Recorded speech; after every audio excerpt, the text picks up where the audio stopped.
Is the U.S. China trade war finally over? If you import goods from China, whether commercially or personally, the new agreement announced in May 2025 could affect what you pay in tariffs starting now. In this video, we'll cover a quick timeline of how the U.S.-China trade war escalated through 2025, what the May 2025 Geneva Agreement changed, and what it didn't, how current tariffs affect commercial and personal importers, and whether the trade war is truly over or just on pause. What started it all? The U.S.-China trade war began in 2018 when the U.S. imposed Section 301 tariffs on Chinese imports, claiming unfair trade practices. Over time, these tariffs grew to cover over $370 billion worth of goods. China responded with its own tariffs, and a cycle of retaliations took off. Despite a deal that was reached in 2020 and resulted in a short pause, most tariffs from this time remain. While there was some back and forth in negotiations over the next 4 years, not much changed. Then, in February 2025, tensions escalated when the U.S. introduced new tariffs targeting Chinese imports and justifying it under national security and trade enforcement measures.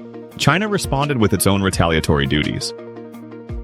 By April, both nations had imposed steep hikes, driving some tariffs up to 125%. These rapid escalations and their inevitable impact on the global economy set the stage for emergency negotiations, culminating in the May 2025 agreement that rolled back the more extreme measures.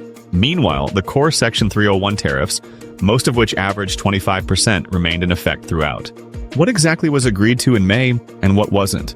On May 12, 2025, U.S. and Chinese officials met in Geneva and agreed to temporarily reduce recently heightened tariffs, much to the relief of many. Here's the highlights. The extreme tariff hikes that reached up to 125%? Canceled. China made similar concessions in removing several barriers, both tariff and non-tariff based. The U.S. then scaled back its reciprocal tariff on Chinese goods from a 34% to 10%, but only as a temporary measure.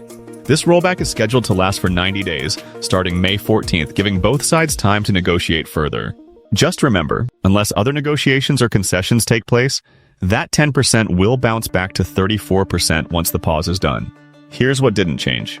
The original Section 301 tariffs, those 25% ad valorem or more in duties on thousands of Chinese goods, still active. Also still in place. Section 232 tariffs on steel and aluminum, originally implemented in March 2018, and a separate 20% tariff linked to fentanyl-related enforcement, imposed in February 2025 by executive order. As far as exports go, China's retaliatory measures on several goods in response to the U.S. actions in March and April 2025 also remain to an extent. So, while the newest round of tariffs is paused, the trade war's backbone issues, which date back to 2018, remain. How have commercial importers been impacted by the new agreement? For businesses, this means immediate relief from the aggressive tariff rates of the last few months. If you import from China, you're now looking at a 10% reciprocal tariff instead of 34% or higher. That lowers your initial cost, for now. But this 10% is on top of existing duties. Welcome to the concept of tariff stacking. So, if your product is subject to a 25% Section 301 tariff, you're still paying that. And if it also falls under the 20% fentanyl-related tariff imposed in February 2025, yep, you're still paying for that too. At the end, total duties could easily sit around 35% to 55% or more, depending on how many of these layers apply. Importers should take advantage of this 90-day window to review supply chains, reclassify goods, or expedite shipments. On a related side note, these tariffs will also apply to any low-value commercial shipments, specifically those under $800 that were previously eligible for duty-free entry under Section 321, known as the de minimis exemption.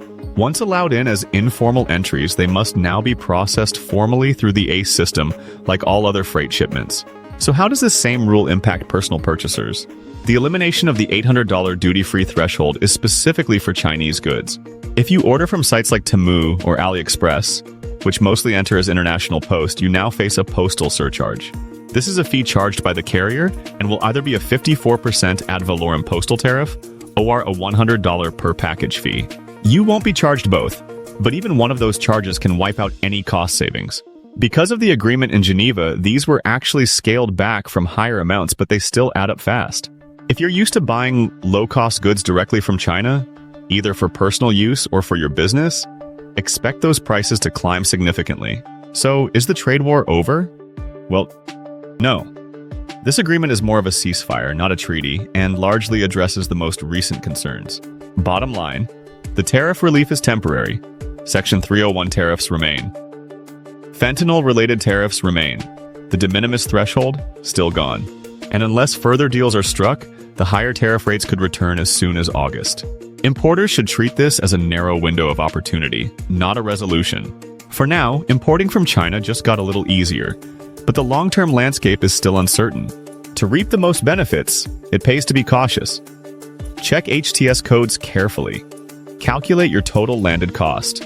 Work with a customs brokerage service. And stay informed, because this trade policy story isn't over yet. However and whatever you import from China, now is the time to review your sourcing strategy before tariffs snap back.